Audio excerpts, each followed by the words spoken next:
Alright, so this is going to be another movie review. This one's called Alien Dead. It's directed by Fred Olen Ray. If you don't know who Fred Olen Ray is, he's sort of like the Ed Wood of the 1980s. This is his very first film in 1980. And it's starring Buster Crabbe, whose acting career was fading fast.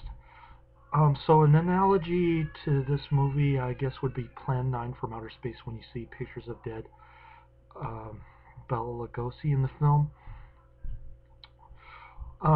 Buster Crabbe isn't quite dead in this one, and he's a good actor, but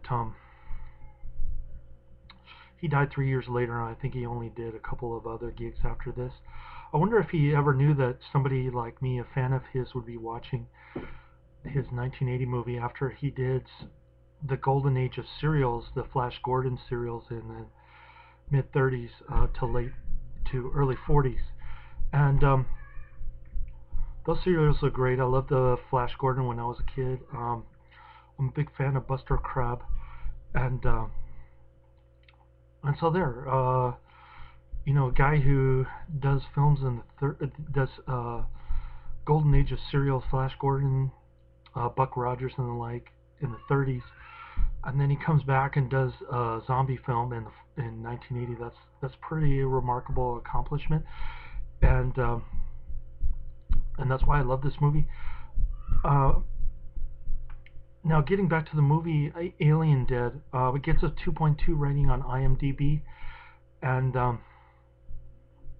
that's even worse than Beastie. So you can put this movie in the top one or bottom 100 worst movies of all times. And I don't even know why they call it Alien Dead. I mean, the monsters don't really look like aliens. They sort of live in the swamp like Creature from the Black Lagoon, but when they pop out of the swamp, they just look like normal people from 1980 with really bad makeup, and they act like zombies. They eat people alive, and the blood and the guts look pretty cheap, like Herschel Gordon Lewis movie from the 60s. So that's about all I have to say about this movie. It's pretty tough to sit through, and it's hard to watch Buster Crabbe in a movie like this. His career definitely hit a bottom of the barrel at this point, and he died just 3 years later. So